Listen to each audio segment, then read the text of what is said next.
શ્રાવણ મહિનાને કેટલા દિવસની વાર છે?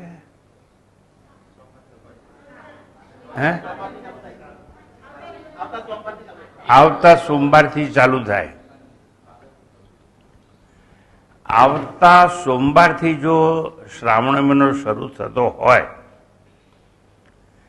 બીજા બધા મંદિરોમાં કદાચ તમને ગર્ભગૃહમાં જવા ના દે અને નહીં દે, જાઓ અહીં જજો, અંદર નહીં ઘૂસવા દે.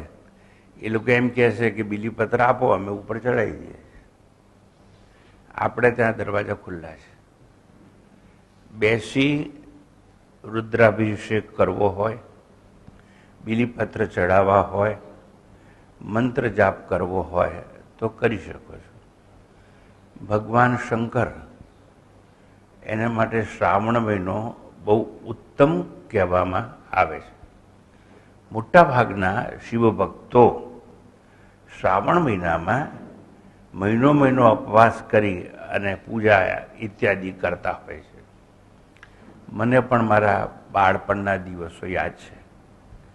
ઉપવાસ કરતા હતા, મહિનો મંદિરના ઓટલામાં સૂઈ રહેતા હતા, નમઃ શિવાયનો જપ કરતા હતા, અને કંઈ આવડે સ્તુતિ શંકરની તો કરતા હતા.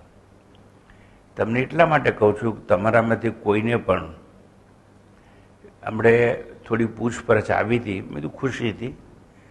અમારા મંદિરમાં એક તાળું નથી અને દરેકને શ્રાવણ મહિનામાં પૂજા કરવાની સ્વતંત્રતા આપવામાં આવે છે, સિવાય કે ત્યાં ખોટી ગંદકી કરે નહીં. એટલે રુદ્રાભિષેક કરે, જળાભિષેક કરે, દૂધનો અભિષેક કરે, કોઈ પણ અભિષેક કરે, અભિષેક કરવાની છૂટ છે. અને આ એક જ એવો પવિત્ર મહિનો છે વર્ષમાં કે જ્યાં આપણે ત્રિનેત્ર શંકરને એટલે મહાદેવને પ્રસન્ન કરી શકીએ. થોડા વર્ષો મને યાદ છે,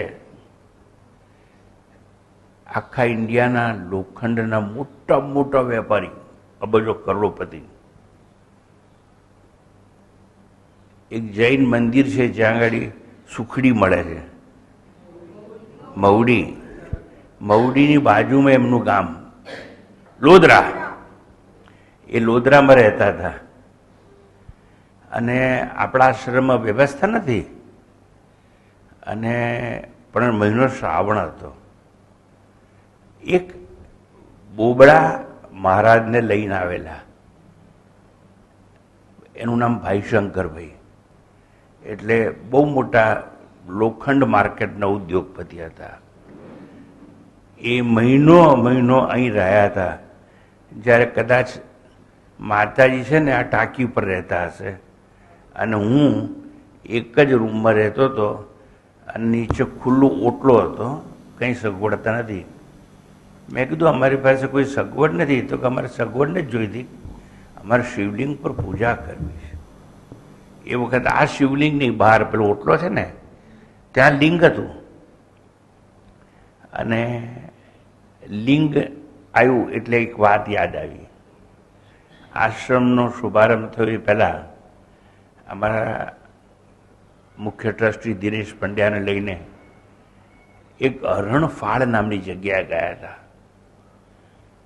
આ નર્મદા નદી એક જગ્યાએ એટલી સાંકડી થઈ જાય છે, એને હરણફાળ કહેવામાં આવે છે. એ જગ્યા અત્યારે ડેમ બન્યો એટલે ડૂબી ગઈ. હવે આ ડૂબી ગઈ એટલે વચ્ચે યાદ આવ્યું પાછું મને કે આ વર્ષે 2 દિવસ જે તોફાન આવ્યું ને, એ તોફાનમાં મંદિરની આગલી ભીખર તૂટી ગઈ છે, એટલે અમે દોરીઓ બાંધી છે. અને અમારું ગજુ નથી કે એ રિપેર કરાવી અને અમે વાડ કરી શકીએ, કારણ કે બહુ મોટો ખર્ચો હોય. એવી રીતે હું રહું છું એની નીચે એટલી મોટી ખીણ પડી ગઈ, જમીન તૂટી ગઈ છે. કદાચ 1-2 વર્ષમાં આ મારો સ્વિમિંગ પુલ છે ને એ જતો રહે એવું બને, કારણ કે 2 દિવસ ધોધમાર વરસાદ આવ્યો. સારું કહેવાય. હું પેલા લિંગની વાત કરતો હતો.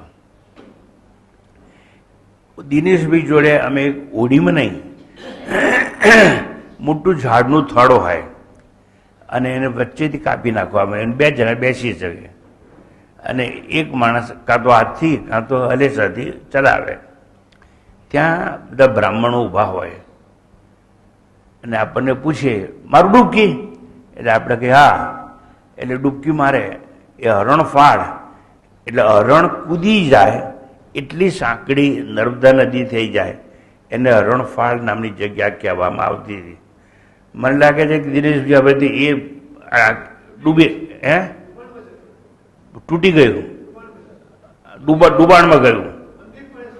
હા, અને શૂરપાણેશ્વરનું એક મંદિર છે એ ત્યાં હતું, એને ખસેડી લેવામાં આવ્યું અને એક એક પથ્થર ઉપર નંબર લખી અને એ લોકો ખસેડી અને આ બાજુ લઈ આવ્યા. એ ન લઈ આવ્યા હોત તો કદાચ ગુજરાતમાં એટલું મોટું તોફાન થવાનું હતું કે સરકાર પડી જાત. કારણ કે શૂરપાણેશ્વરનું મંદિર ડૂબી જાય કેવી રીતે સ્વીકાર કરવામાં આવે? કારણ કે ત્યાં ભગવાન રામે બાણ માર્યું હતું અને પાણી નીકળ્યું હતું. જવા દો વાત. એટલે એ મને યાદ આવ્યું ને એ વખતની વાત છે. ત્યારે એ ભાઈલાલભાઈ, ભાઈ શંકરભાઈ એ રહ્યા હતા અને 1 મહિનો એ લોકો પૂજા કરતા હતા અને એક મહારાજ લઈ આવ્યા હતા કે તમને બી ખવડાવશે. મેં કીધું ના, અમારે તો ચાલશે. પણ એ લોકો અપવાસ કરી 1 મહિનો સુધી પૂજા કરી જાય ગાડી. એટલે એનું બહુ મહત્વ છે અને એ એક જ છે કે મહાદેવ કહેવામાં આવે છે. 33 કરોડ દેવતામાં એક જ છે ને મહાદેવ. એના અનેક કારણો છે. હું પહેલાં બહુ ચર્ચી ગયો છું એટલે એનું પુનરાવર્તન કરતો નથી. એક જ છે કે જેણે કહ્યું કે હું અડધી સ્ત્રી છું, અડધો પુરુષ છું, અર્ધનારી નટેશ્વર. એ તો ઠીક, સ્વિટ્ઝરલેન્ડની અંદર જે મોટી રિસર્ચ ચાલે છે આ પૃથ્વી કેવી રીતે બનીને એવી બધી, એની અંદર 29 કિલોમીટરની એક ગુફા બનાવવામાં આવી છે અને એ ગુફાના મુખ ઉપર જો કોઈ મૂર્તિ હોય તો અર્ધનારી નટેશ્વરની છે. બહુ તમને નવાઈ લાગશે કે અર્ધનારી નટેશ્વરની મૂર્તિ મૂકવામાં આવી છે. આપણા ભગવાન મહાદેવ સ્વિટ્ઝરલેન્ડમાં છે પ્રખ્યાત. એટલે તમને મોકો મળે તો રોજ નહીં તો સોમવારને દિવસે અભિષેક કરવાનું ચૂકતા નહીં. મોકો મળે તો તમારી શ્રદ્ધા હોવી જોઈએ. ભગવાનમાં માન્યતા નહીં, શ્રદ્ધા હોવી જોઈએ. અને પાણી જળાભિષેક જ કરવાનો છે અને ઓમ નમઃ શિવાયનો જપ કરવાનો હોય. આ સ્વિટ્ઝરલેન્ડની વાત કરી એટલે 1-2 વાત હું કરીશ. એ પહેલાં આપણે 5 વાર ઓમ નમઃ શિવાયનો જપ કરીશું. ઓમ નમઃ શિવાય. ઓમ નમઃ શિવાય. ઓમ નમઃ શિવાય. ઓમ નમઃ શિવાય. ઓમ નમઃ શિવાય. ઓમ નમઃ શિવાય. ઓમ નમઃ શિવાય. ઓમ નમઃ શિવાય. ઓમ નમઃ શિવાય. ઓમ નમઃ શિવાય. આ પંચાક્ષર મંત્ર મોસ્ટ પાવરફુલ મંત્ર. કારણ કે શરીર પંચમહાભૂતમાંથી બનેલું છે. પંચમહાભૂત કયા કયા તમને ખબર છે? પવન છે, પાણી છે, અગ્નિ છે, આકાશ છે, પૃથ્વી છે. પણ આપણું શરીર જેમાંથી બન્યું છે ને એમાં પૃથ્વીનું તત્વ સૌથી વધારે છે અને એટલા માટે એને પાર્થિવ શરીર કહેવામાં આવે છે. 5 તત્વ જેને પંચમહાભૂત કહેવામાં આવે છે. આ લોકોમાં જે વહેમ ને બાધા ને શ્રદ્ધા ને બધું થોડું ગાંડ પણ છે ને, લોકો કે જાણે ભૂત વળગ્યું છે, કશું ભૂત ભૂત હોય નહીં, અને હોય તો આપણે તો પંચમહાભૂત છીએ. આપણે 5 થી પેલું એક ભૂત ડરે કે 1 થી આપણે ડરીએ? અને આ પંચમહાભૂતથી બનેલું પાર્થિવ શરીર, એમાંથી હે પ્રભુ તું મને મુક્તિ આપ. એટલા માટે ઓમ એટલે હે પરમાત્મા, નમઃ શિવાય 5 પંચમહાભૂતના 5 પંચમહાભૂતથી બનેલા શરીર દેહથી મને મુક્તિ આપ, આવી ભાવના રાખવાની. અને પહેલા કહેવાનું ઓમ, પછી કહેવાનું નમઃ, એટલે હું નમન કરું છું, પણ શરીરથી નહીં, મારા અહંકારને ઝુકાવી અને હું નમન કરું છું. અર્થાત અહંકારને ઝુકાવી એટલે ઉપાધિને નિર્મૂળ કરી. I am not doctor, neither I am engineer, neither I am lawyer. હું ઉદ્યોગપતિ નથી, શ્રેષ્ઠી નથી, હું બ્રાહ્મણ નથી. આ બધું અહંકાર છે. હું કંઈ નથી, એ બધું જે છે ને ઉપાધિ મારી, એને ઝુકાવી દઉં છું. નિરુપાધિક થઈ અને નમન કરું છું. ઓમ નમઃ શિવાય. મને શમ આપ.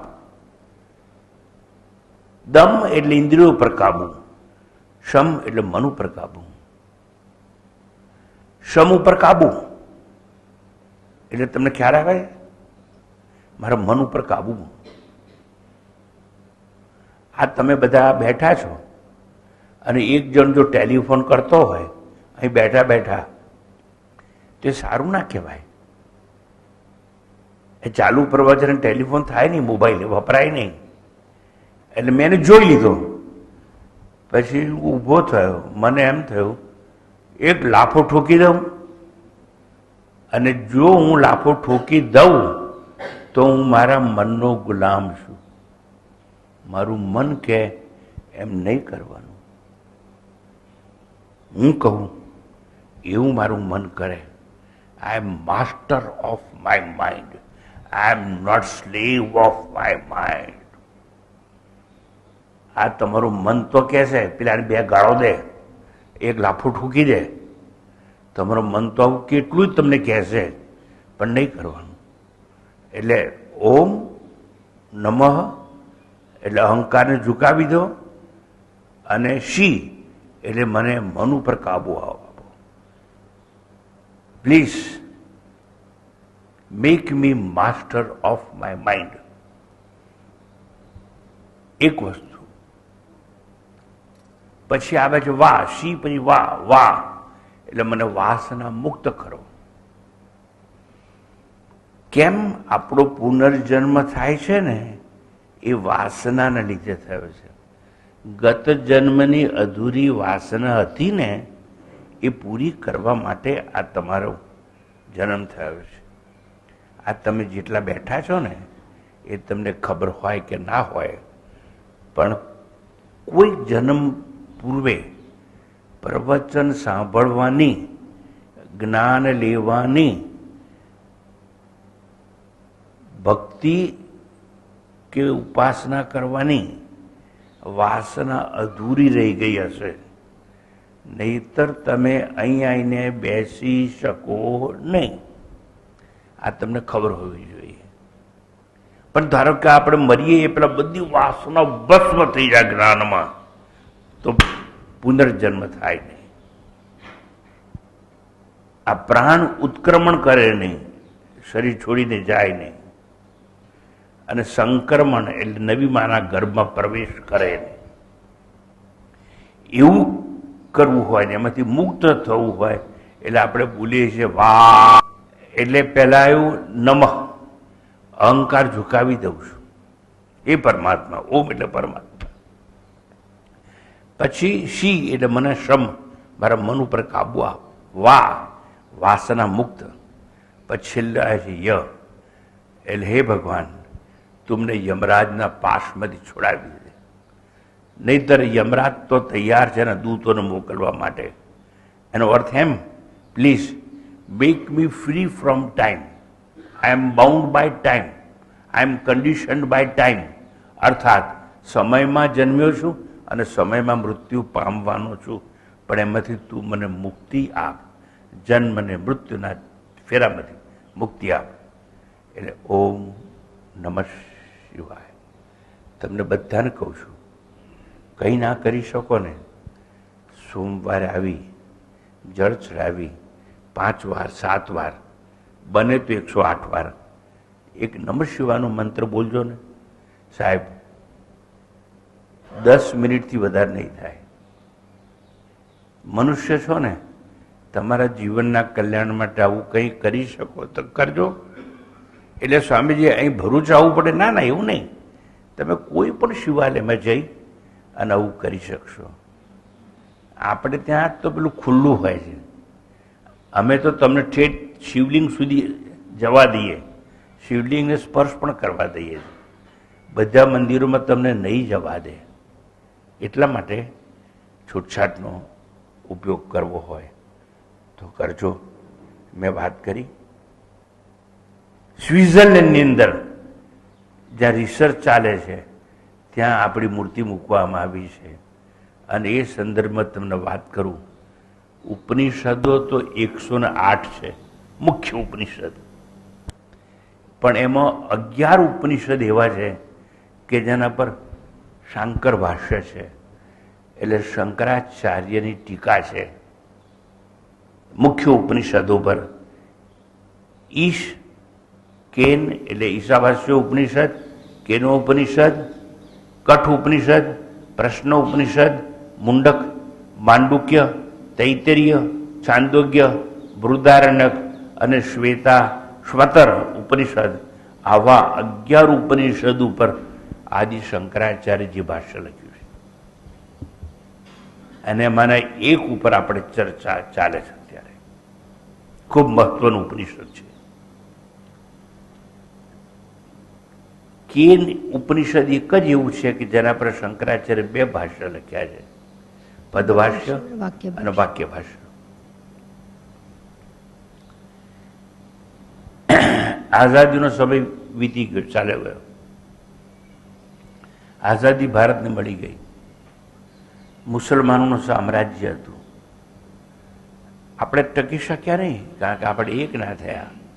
આજે પણ એ જ હાલ છે. યુપીમાં જે કાયદો કર્યો ને કે ફળવાળો હોય કે દુકાન હોય, હોટલ હોય, નામ લખવાની, સુપ્રીમ કોર્ટે ના પાડી. પણ મુસ્લિમોની હોટલમાં તમે જશો ને, ધારો કે તમે ઓર્ડર કર્યો ઇડલી સંભાર, તો સંભારમાં થૂકશે એ લોકો, દાળમાં થૂકશે. આવું બધું જાણવામાં આવ્યા બાદ કાવડિયાનું બહાનું કાઢી અને આપણે એવો કાયદો કરવાનો પ્રયત્ન કર્યો, પણ આપણે નિષ્ફળ ગયા, કારણ કે આપણામાં યુનિટી નથી. માટે આજે તમે ફ્રાન્સ જાઓ ને તો ક્રિશ્ચન 35% છે. અને એફિલ ટાવર, હું ગયો છું, એફિલ ટાવરની નીચે આજે નમાજ પઢવામાં આવે છે અને કોઈની તાકાત નથી કોઈ બોલી શકે. ધીરે ધીરે એ લોકોનું સામ્રાજ્ય વધી જવાનું. એ લોકોના પ્લાનમાં આખા ભારત વર્ષને મુસ્લિમ બનાવવાની યોજના છે. ઠીક છે, આઈ એમ નોટ પોલિટિશિયન, અને એની પાસે પણ ભગવાન મને ન લઈ જાય, પણ જે સત્ય હકીકત છે થોડીક જણાવું છું તમને. મુસ્લિમોનું રાજ્ય હતું, સારા માણસો નહોતા એવું નહીં. એમાં દારા શિકોહ કરીને એક માણસ આવ્યો, જ્ઞાની હતો. અને દારા શિકોહે 1656માં પર્શિયન ભાષામાં બધા ઉપનિષદોનું ભાષાંતર કર્યું છે. પર્શિયનમાં દારા શિકોહે મુસલમાન હતો. જેમ કબીર હિન્દુ પણ નહીં, મુસ્લિમ પણ નહીં, પણ બંને. અને આજે કબીરની જ વાત આપણે સાંભળીએ છીએ ને કરીએ છીએ. ગુરુ ગોવિંદ દોનો ખડે કાકે લાગુ પાય, બલિહારી ગુરુદેવ કી તાકી ગોવિંદ દિયો બતાય. મુસ્લિમો સારા નથી એવું નહીં.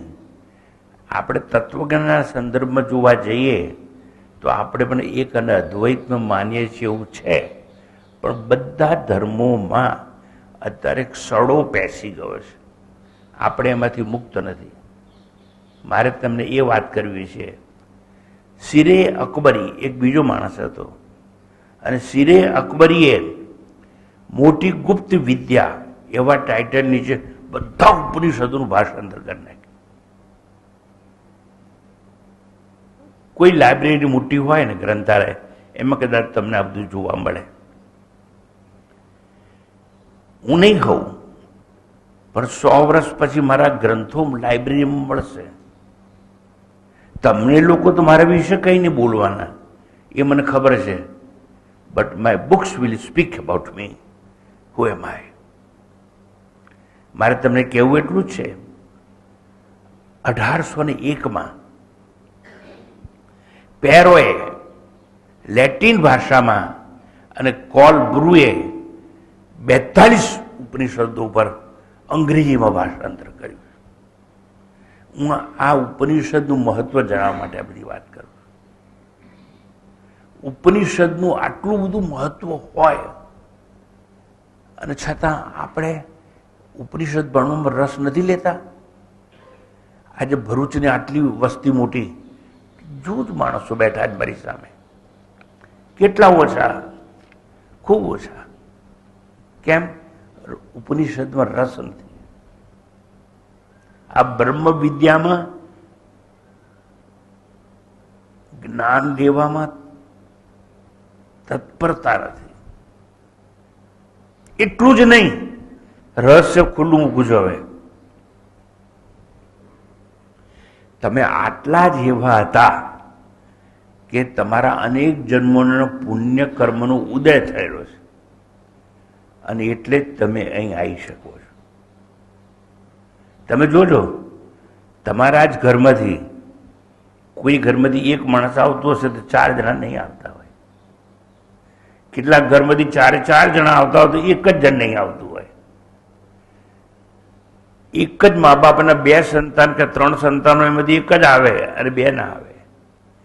કેમ આવું બને? આ તત્વજ્ઞાન સમજવા જેવું છે.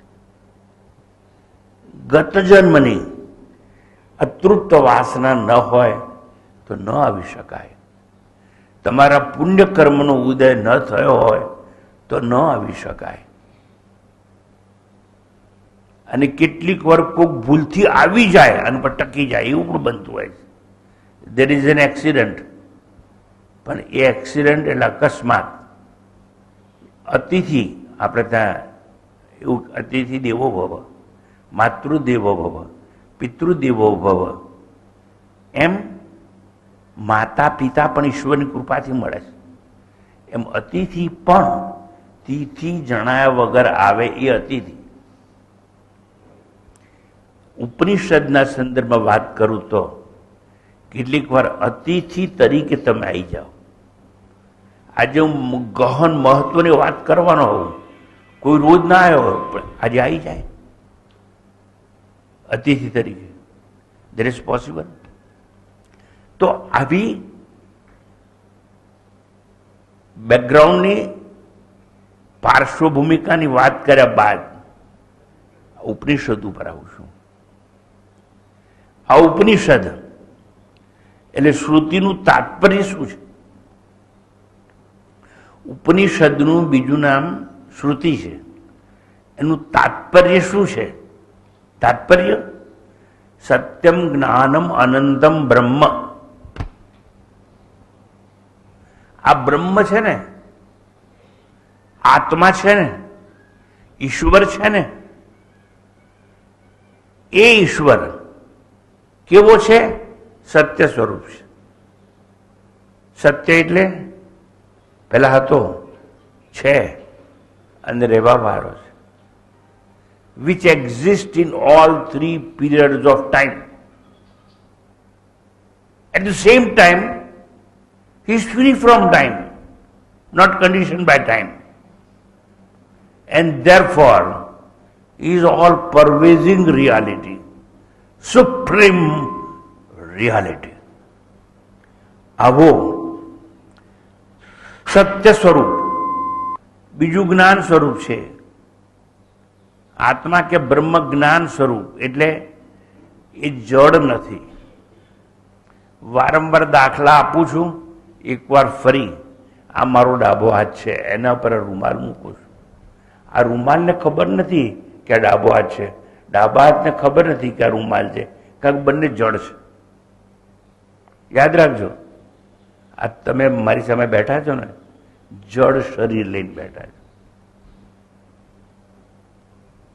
પણ જડ શરીરમાં સાક્ષી તરીકે ચેતન આત્મા બેઠો છે, એટલે એને જ્ઞાન સ્વરૂપ કહેવામાં આવે છે. હું તમને પ્રશ્ન કરું, તમને સંભળાય છે? તમે કહેશો હા. હું પ્રશ્ન કરું કે શેનાથી સંભળાય છે? તમારે કહેવું પડશે કાનથી સંભળાય છે. જો કાનથી સંભળાતું હોત તો મળદાને કાન છે, મળદું કેમ સાંભળતું નથી? મળદું ના સાંભળે, નાક ના સૂંઘે, આ બધું જ ઇન્દ્રિયો છે, કામ ના કરે. કેમ? એક વસ્તુની ગેરહાજરી છે, જેને જ્ઞાનમ એટલે ચૈતન્ય કહેવામાં આવે છે. હું સમજાવું છું તાત્પર્ય. ઉપનિષદનું તાત્પર્ય શું છે? તો કે સત્યમ, જ્ઞાનમ અને અનંતમ બ્રહ્મ. અનંત છે. અનંત એને કહેવાય કે જેને શરૂઆત પણ ના હોય અને અંત પણ ના હોય. અનાદિ અનંતમ જેને કહેવામાં આવે છે. શરૂઆત નહીં એટલે આત્મા છે, બ્રહ્મ છે, એનો જન્મ થતો નથી, અને જન્મ થાય એટલે મરતો પણ નથી. હવે એવું મને ના પૂછો કે છે ક્યાં છે, તમારી ભીતર, પણ તમને ખબર નથી. That is why you are here, my dear sir. યો વેદ નિહિતમ ગુહાયામ, તમારા હૃદયની ગુફામાં છે એ આત્મા કે બ્રહ્મ. તો એ જણાતો કેમ નથી? જણાતો નથી કારણ કે આપણી પાસે સૂક્ષ્મ બુદ્ધિ નથી. જણાતો નથી કારણ શુદ્ધ મન નથી. શુદ્ધ મન એ જ આત્મા. પણ શબ્દોને વાગોળતા આવડ્યું નથી, એટલે તમારાથી પકડાયું નથી. નહીં તો નરસિંહ એવું ગાત નહીં, ચિત્ત ચૈતન્ય વિલાસ તદરૂપ છે. ચિત્ત એ જ ચૈતન્ય. બ્રહ્મ લટકા કરે બ્રહ્મ પાસે.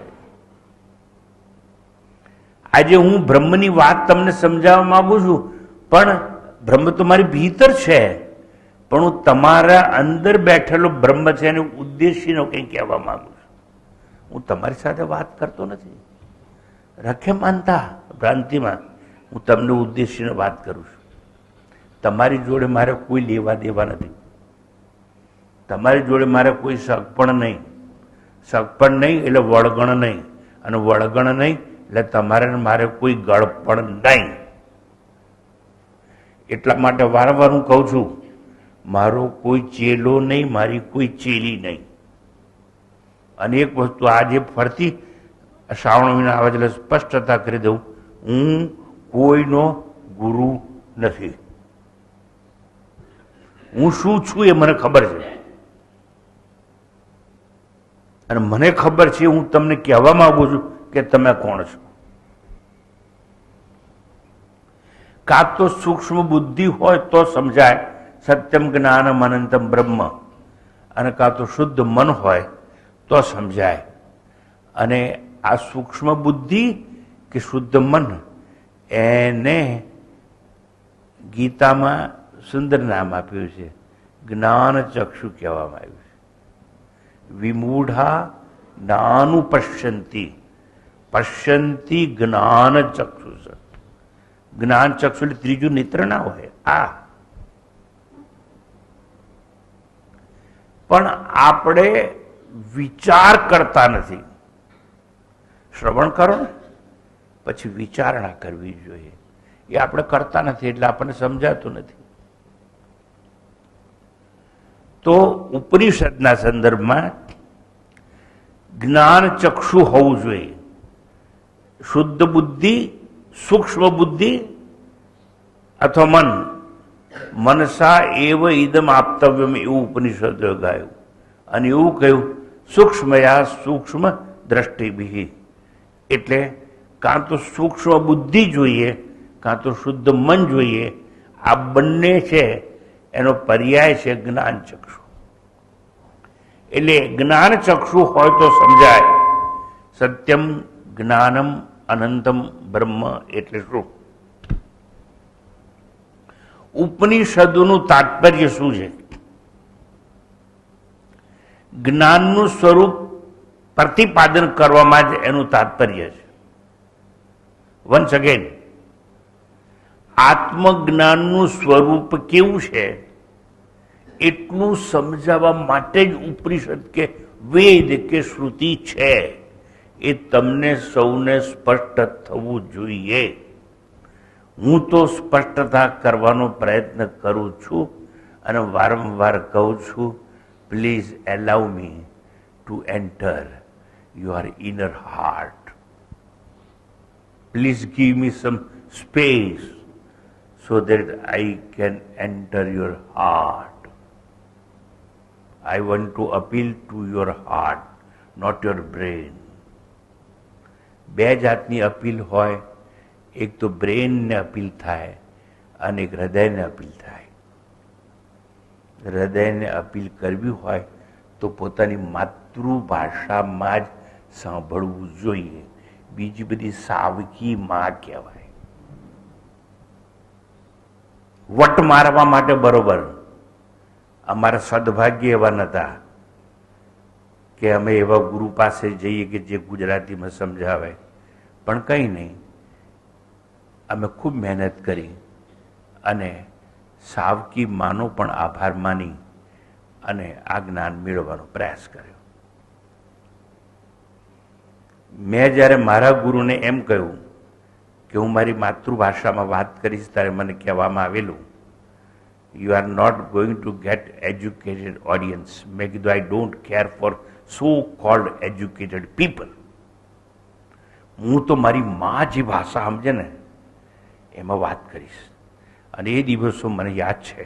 હિમાલયથી ચાલતો ચાલતો ભીખ માગતો માગતો 21 માઇલ 22 માઇલ એમ કરી કરી અને મારી મા જ્યાં રહેતી હતી ત્યાં ગયો.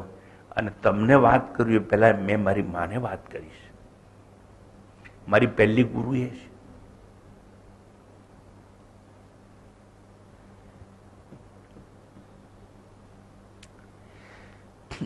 તાત્પર્ય ઉપનિષદનું આત્મજ્ઞાનનું સ્વરૂપ છે એનું પ્રતિપાદન કરવું. ઉપનિષદોનું તાત્પર્ય આત્મજ્ઞાન પ્રદાન કરી મનુષ્યને બંધનથી છુટકારો આપવો, તમારા અજ્ઞાનનો નાશ કરવો, એ ઉપનિષદનું તાત્પર્ય છે. અજ્ઞાનના આવરણથી તમને મુક્ત કરવા અને મોક્ષની પ્રાપ્તિ કરાવી.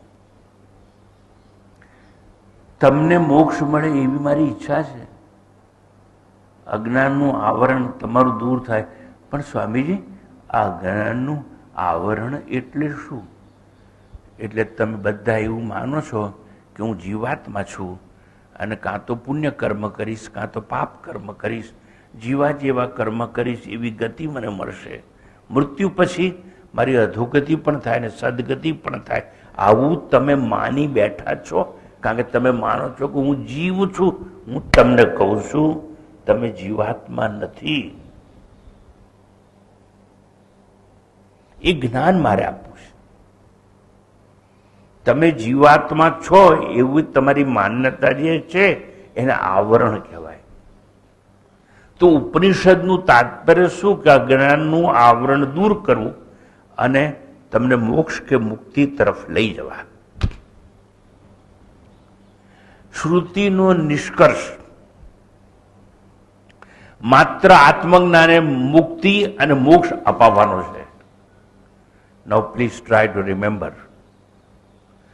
ઉપનિષદ કે શ્રુતિનો નિષ્કર્ષ તમને આત્મજ્ઞાન આપી અને મુક્તિ આપવાનો કે મોક્ષ આપવાનો છે. આ ઉપનિષદ છે એનો આશય છે કે you must have self realisation. તમે કોણ છો એ તમને ખબર હોવી જોઈએ. Self realisation. એટલા જ માટે ના ઉપનિષદનો મહત્વનો નિર્દેશ છે યુ મસ્ટ હેવ ઇમોર્ટાલિટી,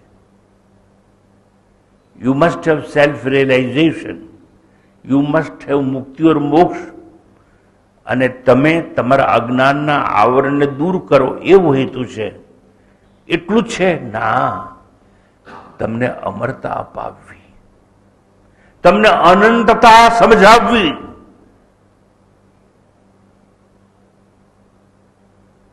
હું ઈચ્છું છું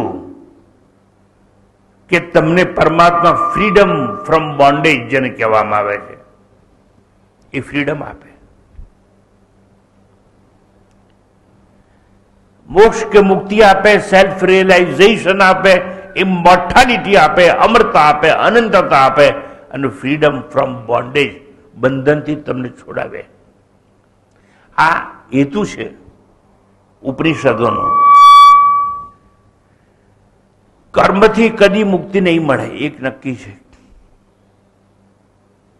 કેમ? કર્મ સમયમાં થાય. અત્યારે હું બોલવાનું કર્મ કરું છું એ સમયમાં હમણાં પૂરું થઈ જશે બોલવાનું. તમે સાંભળવાનું કર્મ કરો છો એ પણ સમયમાં, એ પણ કલાકમાં પૂરું થઈ જશે. તમે સાંભળવાનું કર્મ કરો છો, હું બોલવાનું કર્મ કરું છું. કર્મ સમયમાં થાય તો જે ફળ મળે ને એ પણ કેવું ફળ હોય? સમયમાં મળે અને થોડા વખત પછી ખરાબ થઈ જાય એવું ફળ મળે. અનંત ફળ ના મળે. કોઈ પણ કર્મ કે એક્શન એવું નથી કે જે સમયની પેલે પાર હોય. કર્મથી કદી મુક્તિ મળે નહીં. આવો જ હેતુ ઈશાવાસ્ય ઉપનિષદનો પણ છે, જે હું તમને ભણાવવાનો પ્રયત્ન કરવાનો.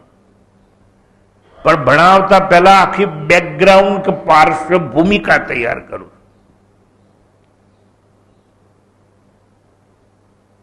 જેમ ઓલિમ્પિક ગેમ્સમાં ઉતરનારો હોય એને તો એક જ દિવસ કૂદકો મારવાનો હોય, પણ મહિના પહેલા એની પ્રેક્ટિસ ચાલતી હોય. એમ બંધનથી એક જ દિવસ તમારે છૂટવાનું છે, પણ કેવી રીતે છૂટાય ને એની પ્રેક્ટિસ તમને હું કરાવવાનો નમ્ર પ્રયાસ કરી રહ્યો છું. ઈશાવાસ્ય ઉપનિષદના માધ્યમથી આત્મજ્ઞાન સિવાય મુક્તિ સંભવ નથી. એટલે કહ્યું જ્ઞાનાત મુક્તિ. જ્ઞાનથી જ મુક્તિ છે અને રીતે જ્ઞાને ન મુક્તિ. જ્ઞાન વિના મુક્તિ કદાપી મળશે નહીં. રીતે જ્ઞાને ન મુક્તિ. મોક્ષ માટે આત્મજ્ઞાન જોઈએ. નદીમાં નાહવાના, યાત્રા કરવાના, યજ્ઞ કરવાના, આ બધા જ કર્મો છોડી દેજો. કોઈ પણ કર્મકાંડથી મોક્ષ કે મુક્તિ મળે નહીં. આત્મજ્ઞાન વગર મોક્ષ કે મુક્તિ સંભવ નથી એવું વારંવાર કહેવામાં આવ્યું. ન અન્ય પંથા એવું કહ્યું. વિદ્યતે અયનાય. કોઈ રસ્તો નથી બીજો. આત્મા સર્વત્ર છે. આ વિશ્વમાં કોઈ સ્થળ એવું નથી કે જ્યાં આત્મા કે બ્રહ્મ નથી. તો પછી રખડો છો કેમ? સ્થળ બદલો છો કેમ? તમે એવી ભ્રાંતિમાં છો કે નાથ દ્વારા જઈશું એટલે આપણને આત્મા મળી જશે. અને મેં તો એવા લોકોને જોયા છે મારાથી નામ ના દેવાય, પ્રતિષ્ઠિત લોકો છે. ઘેર તો સૂટ ટાઈ એવું બધું પહેરતા હોય, પણ હું નાથ દ્વારા ગયો છું એકવાર, પણ દૂર ઉભો રહેતો ભીતમાં છેલ્લે, આગળ નતો ગયો. અને મેં અંદર જઈને જોયું તો જે લોકોને ઓળખું છું સૂટ પેન્ટ ટાઈમાં, એ લોકો ત્યાં પેલું દોરીઓ બાંધવાનું ખમીસ જેવું હોય એને કંઈ કહે છે એવું પહેરીને બધા બેઠા હતા, અને કોઈ માળા પરવતું હતું, કોઈ કંઈ કરતું હતું. એક નહીં કેટલાય આવા મુંબઈ ગરા ધનાઢ્ય લોકોને મેં નાથ દ્વારામાં જોયા છે. એટલે મને શંકા થઈ કે શું આ બ્રહ્મ કે આત્મા નાથ દ્વારામાં જ છે? તો તે સર્વત્ર છે એવું કહેવાય નહીં. આત્મા તો સર્વત્ર છે. સ્થળ, જગ્યા, આશ્રમ છોડવાની કોઈ જરૂર નથી. જ્યાં છો ત્યાં જ મળશે. શ્રદ્ધા રાખો. ના ના સ્વામીજી, અમે તો નાથ દ્વારા નથી, અમે દ્વારકા જઈએ છીએ. એટલે શું દ્વારકામાં બેઠા છે પરમાત્મા? ના ના, અમે તો મથુરા જઈએ છીએ. સ્વામીજી, અમે તો સૌથી સાચી વાત કહી દો, અમે ક્યાં નથી જતા, ખાલી હરિદ્વાર જઈએ છીએ, ગંગા કિનારે. ત્યારે કે હરિદ્વારમાં બહુ ભીડ હોય ને, એટલે અમે શાંતિ માટે ઋષિકેશ જઈને રહીએ છીએ. અને ત્યાંય હવે તો બધી હોટલો બોટલો ઋષિકેશમાં થઈ ગઈ, એટલે અમે હિમાલય જઈએ છીએ. સ્વામીજી, અમે પુષ્ટિ માર્ગના છીએ, એટલે અમે ચંપારણ્ય જઈએ છીએ. કોઈ કહે છે અમે નૈમિષારણ્યમાં જઈએ છીએ. અરે, આ તમારે જેની સાથે સાક્ષાત્કાર કરવાનો છે એ તો સર્વત્ર છે. ગમે ત્યાં રહો ને, પણ એક માન્યતા એવી આપણા મનમાં ઘૂસી ગઈ છે કે બીજે જવાનું, જગ્યા બદલવાની, સ્થળ છોડવાનું. સ્થળ નહીં બદલવાનું, મન બદલવાનું. પેલો દાખલો હંમેશા યાદ રાખો. પેલા 8 વાર લગ્ન કર્યા હતા, પછી કે 9મી વાર હું નહીં કરું. મિત્રોએ પૂછ્યું કેમ એવું? તો કે 8 વાર મેં બૈરી બદલી, એના કરતા 1 વાર મન બદલ્યું હોત ને તો મારા આ હાલ ના હોત. આપણું એવું છે સાહેબ. એક વસ્તુ કહી દઉં,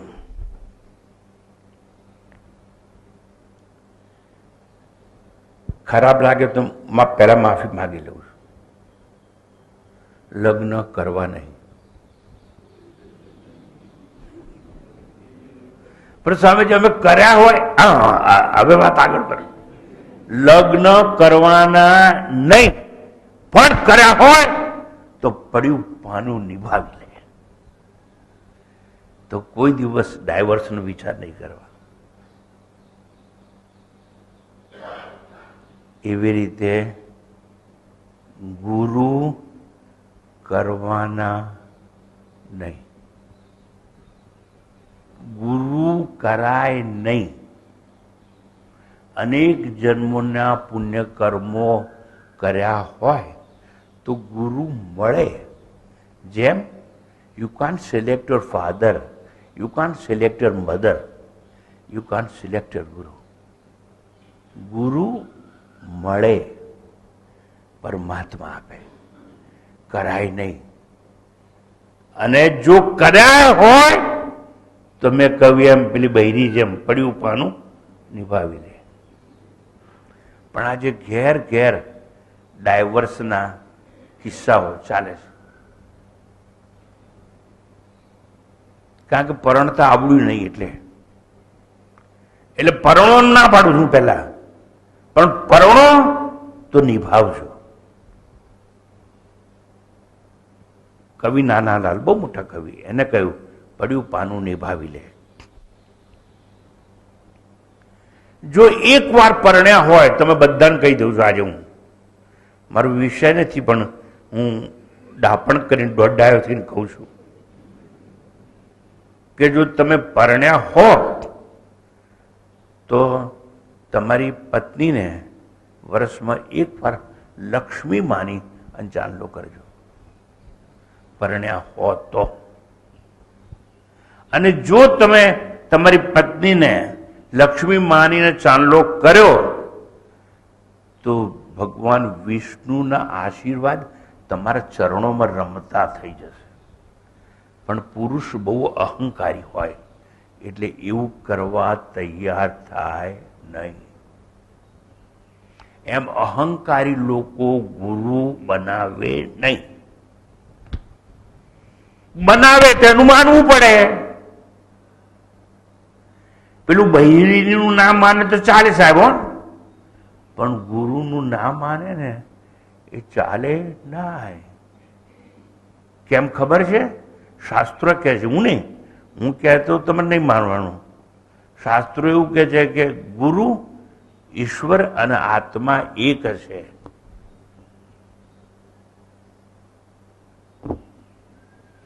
ઈશ્વર ગુરુમાં ભેદ લગાર, ના માને તે સમજે સાર. રંગ અવધૂત જેવો માણસ આ કહી ગયો. ઠીક છે, મારે તમને એ પૂછવું છે, અમાસની રાત હોય, લાઈટ જતી રહી હોય, ફાનસ કે ઘાસલેટ હોય નહીં, રૂ હોય નહીં, દીવો થાય નહીં, અને અંધારું ઘોર હોય, અંધારાને દૂર કરવા માટે કેટલા રસ્તા છે? પ્લીઝ ટેલ મી.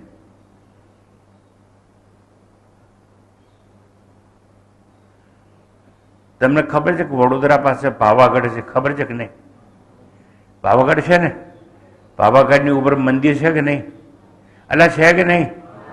ત્યાં જવાના રસ્તા કેટલા? જો ચાલીને જવાય, તેલિયું તળાવ આવે, ત્યાં હોટલો છે, નાસ્તો થાય, મોટર છે, અડધે સુધી જવાય, મોટરમાં જવાય, ચાલીને જવાય. હવે રોપ વે છે એટલે રોપ વેમાં પણ જવાય. એટલે ઘણા બધા રસ્તા છે ને. મારે તમને પૂછવું છે, અંધારાને દૂર કરવાના રસ્તા કેટલા? એક જ રસ્તો છે. તો યાદ રાખજો, આત્મજ્ઞાન મેળવવાના, મોક્ષ માટેના, મુક્તિ માટેના અનેક રસ્તા નથી. એક જ રસ્તો છે. પ્રકાશ લાવો, બસ. પ્રકાશ લાવો એટલે અંધારું દૂર થઈ જશે. એટલે સમજ્યા તમે? હું પૂછું છું, ફરીથી કહું છું, પ્રકાશ લાવો એટલે અંધારું દૂર થઈ જશે. સમજ્યા તમે? અંધારું દૂર થઈ જશે એટલે અંધારું નહીં, દુઃખ દૂર થઈ જશે. પ્રકાશ લાવો એટલે દુઃખ રૂપે અંધારું છે દૂર થઈ જશે. અને એ દુઃખ દૂર કરવા, એ અંધારું દૂર કરવા એક જ રસ્તો છે. કહી દઉં કે ના કહી દઉં? બૈરી નહીં બદલવાની, મન બદલવાનું. એક જ રસ્તો છે, મન બદલો. મન બદલો કે જે મારું મન માની બેઠું છે ને કે હું શરીર છું, જે મન માની બેઠું છે કે હું વકીલ છું, જે મન માની બેઠું છે હું ડોક્ટર છું, જે મન માની બેઠું છે હું ધનપતિ છું, બળવાન છું, બસ મન બદલો. એ મનને જ સમજાવવાનું છે. આ ઉપદેશ તમારા મનને આપવામાં આવે છે. અશુદ્ધ મન શુદ્ધ કરવાનો પ્રયાસ કરવામાં આવે છે. સંસારનો બાદ કરવા કેટલા રસ્તા છે.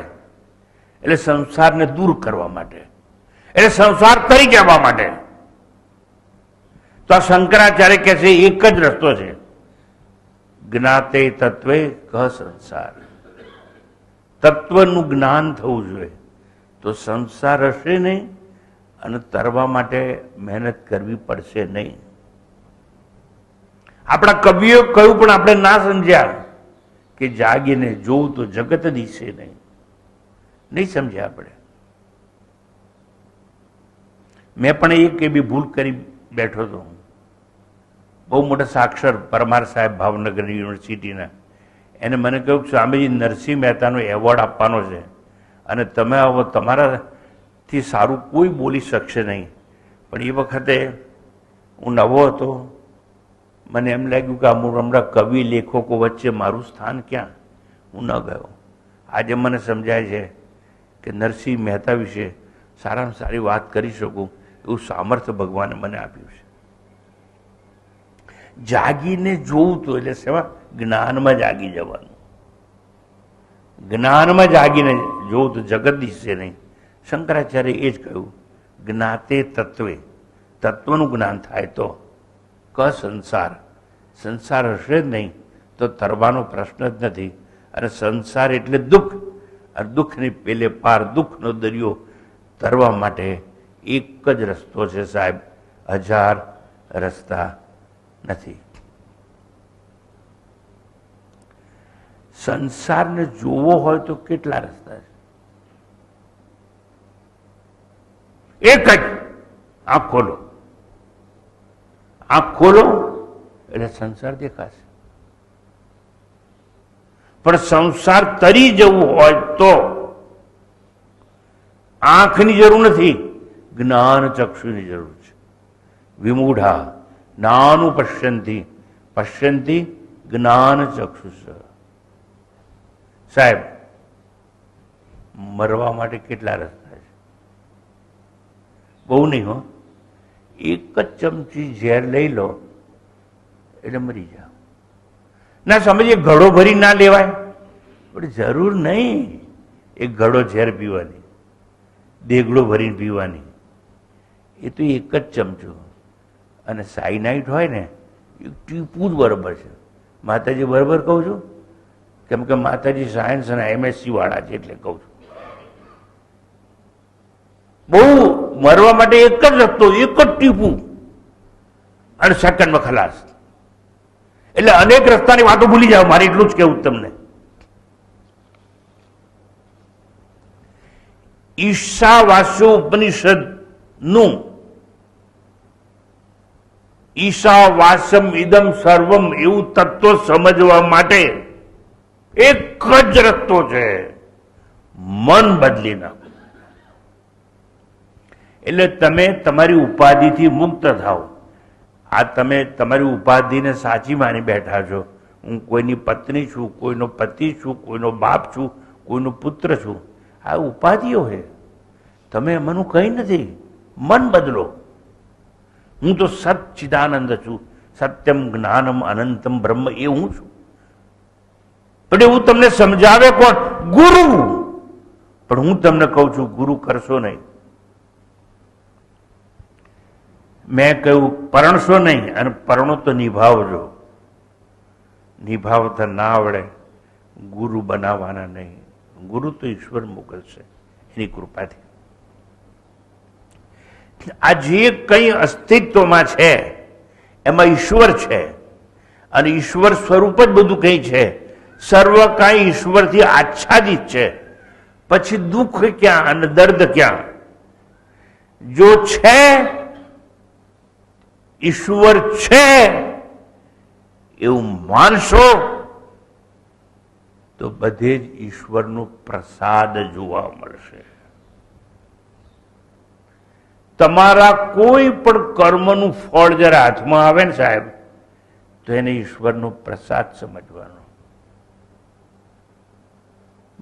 મારો કઈ વાંક નતો, મેં કઈ કર્યું હતું, પણ શેઠે મને કહી દીધું આથી નોકરી ના આવશો.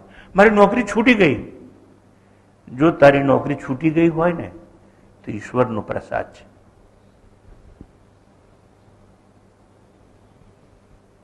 સ્વામીજી કશું જ કીધા વગર મારા વરે મને કહી દીધું કે આજથી તારા માટે દરવાજા બંધ છે. મારે ને તારે કોઈ સંબંધ નહીં. હું તારો વર નહીં, તું મારી વહુ નહીં. એવું થયું? હા, ઈશ્વરનો પ્રસાદ છે. તમને જગતમાં કોઈ વસ્તુ નડે નહીં એટલું યાદ રાખજો.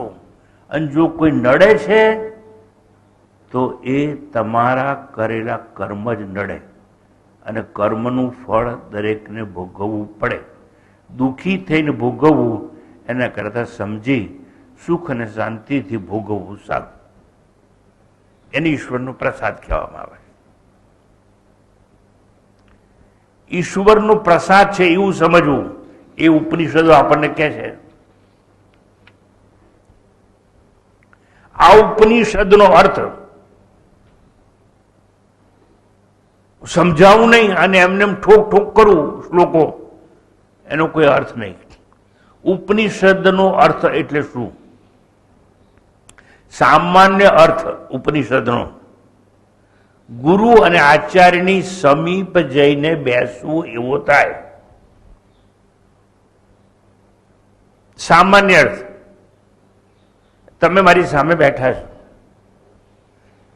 આચાર્ય કે ગુરુ જેને માનતા એને એની સમીપ જઈને એની સામે બેસવું. પેલો દાખલો યાદ રાખવાનો ટિફિન બોક્સનો મેં આપેલો, એ કે લોકો મારા પ્રવચન તો સાંભળે પણ કેસેટમાં ભરીને, અને કેસેટમાં ભરીને સાંભળતા હોય પછી મને કહેવા આવે, સ્વામીજી આ તહેવાર છે, અમારે ઘેર આવજો ને, પછી અમારે ઘેર તમે જમજો ને. એટલે હું કહું હા જમીશ. પછી હું જઉં એટલે હું કહું પીરશે એટલે કહું તારા ઘરમાં ટિફિન છે તો ખા. એટલે ખાવાનું ટિફિનમાં ભરી. તો શું કરો છો? તું મારું પ્રવચન કેસેટમાં ભરીને સાંભળે છે એટલે તારા ઘરનું ખાવાનું હું ટિફિનમાં ભરી અને મારા આશ્રમમાં જઈને ખાઈશ. જુઓ, યાદ રાખજો. તત્વાર્થે ઉપનિષદ શબ્દમાં 3 શબ્દો બહુ મહત્વના આવે. ઉપ, પછી આવે ની અને પછી આવે શબ્દ. તો ઉપનિષદ શબ્દમાં ઉપની, ઉપ વત્તા ની 2 ઉપસર્ગ કહેવાય. આ વ્યાકરણની ભાષામાં 2 ઉપસર્ગની જોડે અંતે ષડ ધાતુ જોડવાથી, ષદલૃ ધાતુ જોડવાથી ઉપનિષદ શબ્દ બને છે. ટેકનિકલિટી પડવાની તમારે જરૂર નહીં, પણ છે કે મારે વાત કરવી પડે. પ્રથમ ઉપસર્ગ છે ઉપ. ઉપ એટલે શું? ઉપસમીપે, એટલે ગુરુની સામે બેસીને ઉપનિષદ ભણવાનું. બધા ઘણા, હવે હું તો કહું છું સામે, પણ ધારો કે લોકો અહીં રહેતા જ ના, મુંબઈ રહેતા હોય તો એ લોકોને છૂટ છે, ટીવીમાં જુએ, કારણ કે એ લોકો પાસે રસ્તો નથી, અહીં આવી શકે એમ છે નહીં. પણ ખરેખર સાક્ષાત્કાર કરવો અને જ્ઞાન લેવું હોય તો ગુરુની સામે બેસવાનું. અર્થાત ઉપસમીપે એટલે નિતાંત નજીક બેસવું. ગુરુ કે આચાર્યની આંખની સામે, એમની નજર સામે બેસવાનું.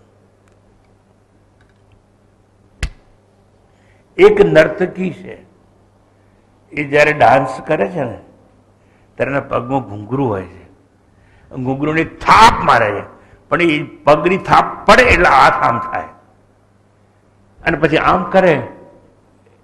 આ બધી મુદ્રાઓ છે. એ નાચતી નથી, તમને કંઈ કહે છે, પણ તમને ક્યાં ક્લાસિકલ ડાન્સ સમજતા આવડે છે કે તમે સમજી શકો? એ નર્તકી પોતાના હાવભાવ, ફેશિયલ એક્સપ્રેશન જેને કહેવાય, એના દ્વારા કંઈક તમને કહે છે. આમ કરે આમ એટલે કમળનું ફૂલ, પણ તમને સમજાવવું જોઈએ ને કે આ કમળના ફૂલની વાત કરે છે આમ કરી.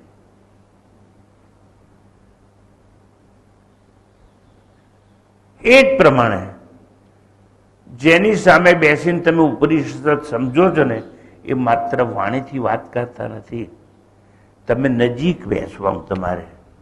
એટલે તમારું મોં જોઈને મને ખબર પડે કે આ દાખલો તમને સમજાયો નથી, તો રિપીટ કરું અને બીજી વાર કહું, ત્રીજી વાર કહું. એક દાખલો ના સમજાય તો 4 દાખલા. ટૂંકમાં ઉપ અર્થાત ઉપસમીપે નિતાંત નજીક, ગુરુ અથવા આચાર્યની આંખ સામે એમની નજરમાં બેસવું. અન્ય અર્થમાં જે તમારી સૌથી નજીક હોય ત્યાં બેસવું. તો તમે એવું માનશો કે અમારા ગુરુ અમારાથી નજીક છે. Not that sir. તમારી સૌથી નજીક કોઈ હોય તો તમારો આત્મા છે. એટલે આત્મસ્થ થઈને બેસવું. શું કહ્યું મેં? આત્મસ્થ થઈને બેસવું. આવું પેલા સમજાવું નહીં ને તો કેવી રીતે બેસવું એ ખબર ના પડે, કેવી રીતે સાંભળવું એ ખબર ના પડે, તો ઉપનિષદ શું ખબર પડવાનું હતું? સૌથી નજીક એની પાસે બેસવું.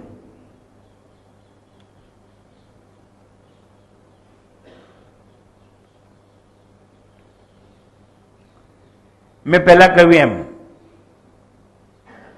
ઉપનિષદોના ગુરુની પાસે બેસીને જો તો એ આપણી ભૂલ જોઈ લે, અને ભૂલ જુએ તો ભૂલ સુધારવા આપણને કહે, અને આપણે ભૂલ સુધારવી હોય નહીં અને એ સુધારણા કરવા માટે આપણને કે કરે તો એની આજ્ઞાનું પાલન કરવું પડે, એટલે ગુરુ કરવા જ નહીં. મેં કહ્યું આત્મસ્થ થઈને બેસવું. સૌથી નજીક તો આપણો આત્મા છે, એટલે આત્મસ્થ થઈને બેસો ને ત્યારે કોઈ સગું વહાલું મોટું નાનું કોઈ નજીક ના હોય. ઈશ્વર કે ગુરુની આજ્ઞામાં બેસવું એવું કહ્યું છે ઉપનિષદોમાં,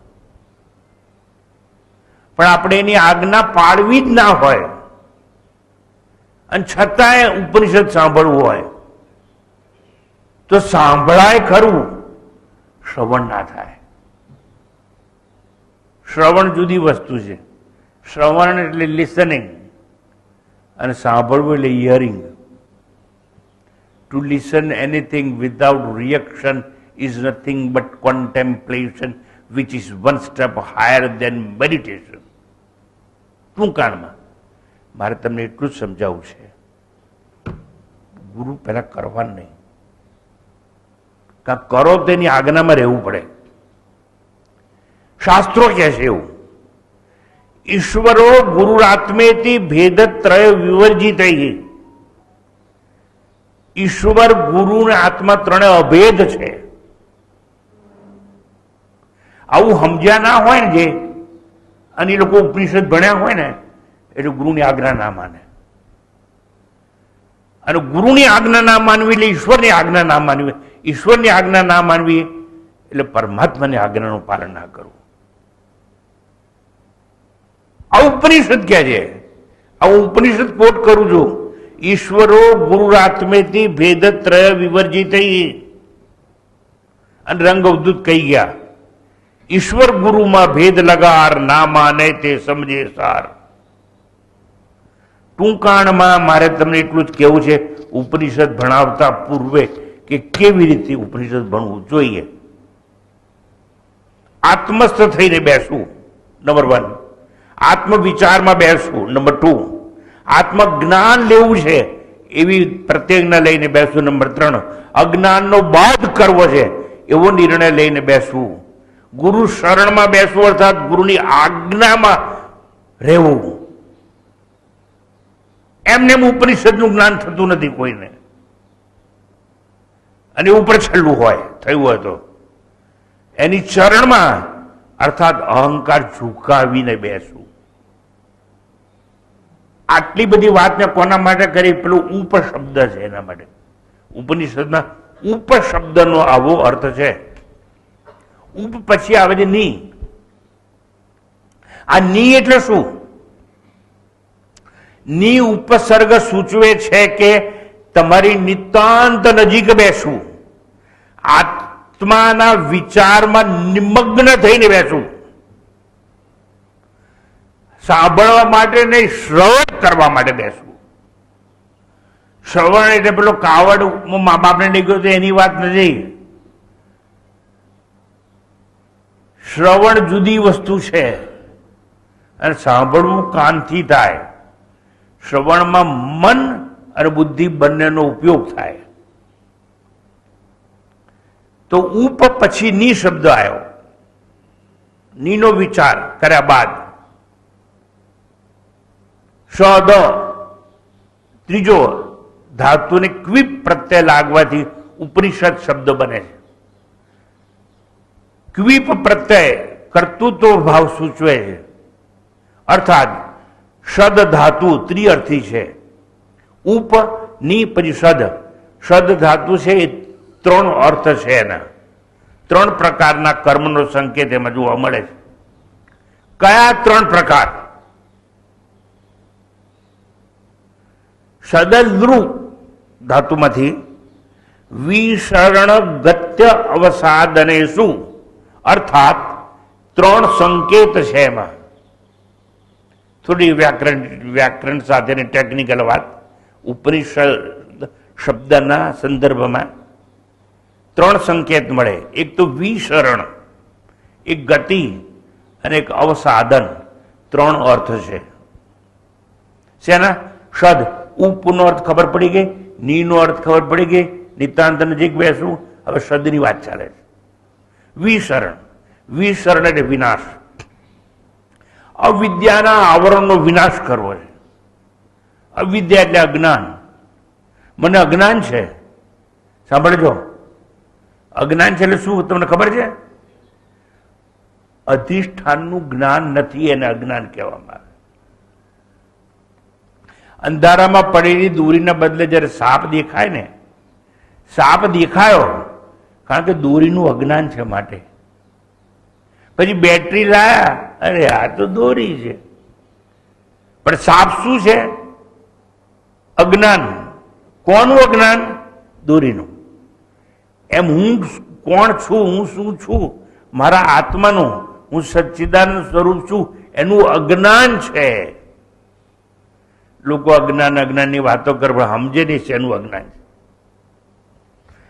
જેમ દોરી અધિષ્ઠાન છે એમ આત્મા અધિષ્ઠાન છે. અને આ બધી ભ્રાંતિ શું? ઉપાધિ. હું જીવ છું ઉપાધિ છે, હું શરીર છું એ બીજી સ્થૂળ ઉપાધિ છે, હું મન છું એ સૂક્ષ્મ ઉપાધિ છે. એને અજ્ઞાન કહેવામાં આવે છે. તો વિશરણ એટલે શું? 3 અર્થમાંથી એક પહેલો વિનાશ. કોનો વિનાશ કરવાનો? અવિદ્યાના આવરણનો, કે હું જીવ છું. તમે એટલું કાઢી નાખો ને કે હું જીવ નથી, એનો અર્થ એમ થાય મારું ઉત્ક્રમણ થાય નહીં. જીવ જ ઉત્ક્રમણ કરે. આ મરી જઈએ ને જ્યારે, ત્યારે જાય છે કોણ? શરીર છોડીને જીવાત્મા. અને જીવાત્મા જાય તો જ બીજી માના ગર્ભમાં પ્રવેશ કરે અને પુનર્જન્મ થાય. પણ મારે એમાંથી મુક્ત થવું છે, તો મારી પહેલી ફરજ એ છે હું જીવ નથી, હું શિવ છું. એટલે આપણે વાંચ્યું ગોખ્યું તો બહુ શિવોહમ શિવોહમ, પણ સમજ્યા નહીં. એટલે પહેલું વિનાશ થાય જીવ ભાવનો, એ આવરણ કહેવાય. અવિદ્યોપાધિ અહમ જીવ. હું જીવ છું તો અનેકતા છે. જો હું જીવ છું તો બધા જીવો કહેવાય, હવે અનેકતા છે.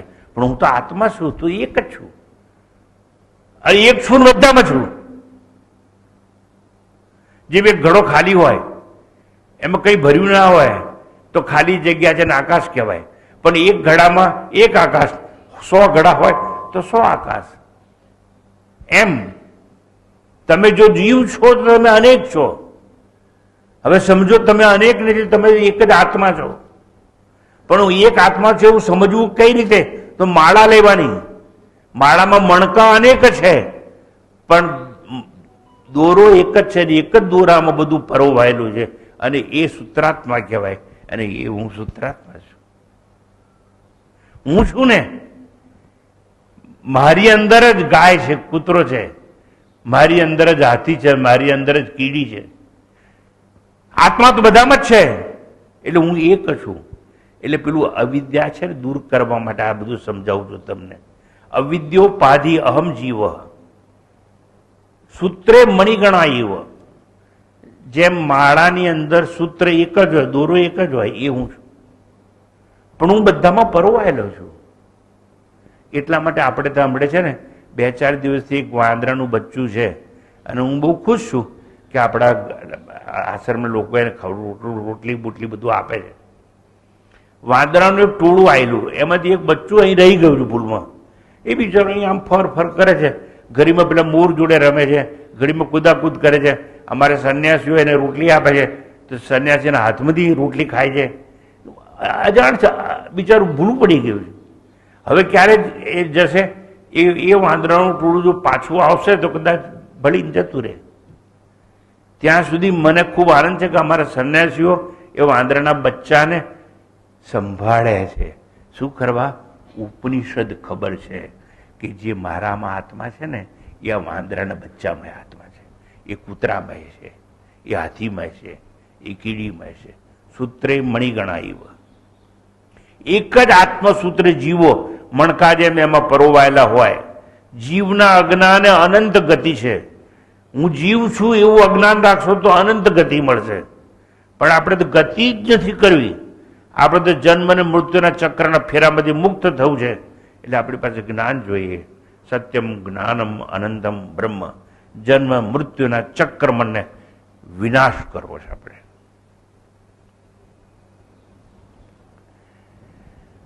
આત્માને નથી સંક્રમણ કે આત્માને નથી ઉત્ક્રમણ. જીવાત્માને ઉત્ક્રમણ છે. નવી માના ગર્ભમાં જવા તૈયાર છે, પણ જીવાત્મા છેલ્લી ઘડી જ્યારે જાય ને ત્યારે બધી અધૂરી અતૃપ્ત વાસના લઈ જાય છે. હું તમને એક વસ્તુ કહું, એક માણસ કુંવારો છે, લગ્ન નથી કર્યા, વિવાહ થઈ ગયા છે, લગ્નની તૈયારી છે, હાર્ટ ફેલ. હવે શું થાય? લગ્નની તૈયારી અત્યારે હાર્ટ ફેલ ને એટલે એનો પહેલી વાસના કઈ છે? લગ્ન કરવાની.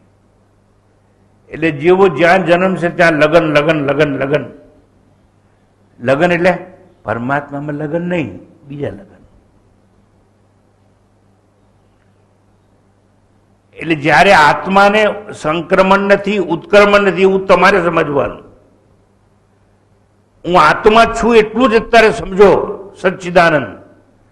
તો એના પ્રાણ ઉત્ક્રમણ કરતા નથી એવું કહેવામાં આવે છે. યહ અકામ નિષ્કામ આત્મકામ આપ્તકામ ન તસ્ય પ્રાણ ઉત્ક્રામંતી બ્રહ્મૈવ સન બ્રહ્માપ્યેતિ, એવું શાસ્ત્રો કહે છે. તો આવી બધી ઘણી ઘણી વાતો મારે તમને કરવી છે ઉપનિષદ ભણાવતા પૂર્વે. અને એ બેકગ્રાઉન્ડ જ્યાં સુધી તૈયાર નહીં થાય ત્યાં સુધી ઈશાવાસ્ય ઉપનિષદ ભણાવવાનો પ્રારંભ નહીં થાય. અને ઈશાવાસ્ય ઉપનિષદના મંત્રો હું ત્યારે ભણાવીશ કે જ્યારે એનો શાંતિ પાઠ ઓમ પૂર્ણમદ પૂર્ણમિદમ એ ભણાવવામાં આવશે. આ ખાલી પ્રસ્તાવના ચાલે છે, સમય પૂરો થવા આવ્યો છે એટલે અધૂરી વાત અહીં મૂકવામાં આવે છે અને ફરીથી તમને સમજાવવામાં આવશે.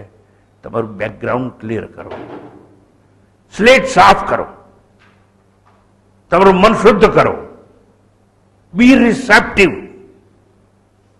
હું જે બોલું છું ને એ બ્લોટિંગ પેપરની જેમ ગ્રહણ કરો. કેવી રીતે કરવાનું? Bloating paper. અત્યારે તો પેલી સહીવાળી પેન બંધ થઈ ગઈ, બાકી અમે તો સહીવાળી પેનથી લખતા હતા. એટલે સહીવાળી પેનથી ડાઘા પડે બ્લોટિંગ પેપર મારીએ એટલે બધું ચૂસી લે. એમ હું જે બોલું છું ને મારા શબ્દોને બ્લોટિંગ પેપર જેમ ગ્રહણ કરો. તમારો ઉદ્ધાર નક્કી છે. તમારું સંક્રમણ નહીં થાય, તમારું ઉત્ક્રમણ નહીં થાય, અજ્ઞાન નાબૂદ થશે અને તમે પરમાત્મા સાથે ઐક્ય અનુભવશો. અને પરમાત્માને શ્રાવણ મહિનો આવે પહેલાં પ્રાર્થના કરું કે જે મારા શ્રોતાઓ છે એ બધાને મોક્ષ અને મુક્તિ તરફ લઈ જવા પ્રેરણા પ્રદાન કર. ઓમ પૂર્ણમદઃ પૂર્ણમિદં પૂર્ણાત પૂર્ણમુદચ્યતે પૂર્ણસ્ય પૂર્ણમાદાય પૂર્ણમેવાવશિષ્યતે. ઓમ શાંતિ શાંતિ શાંતિ. હરિ ઓમ. શ્રી ગુરુભ્યો નમઃ. હરિ ઓમ.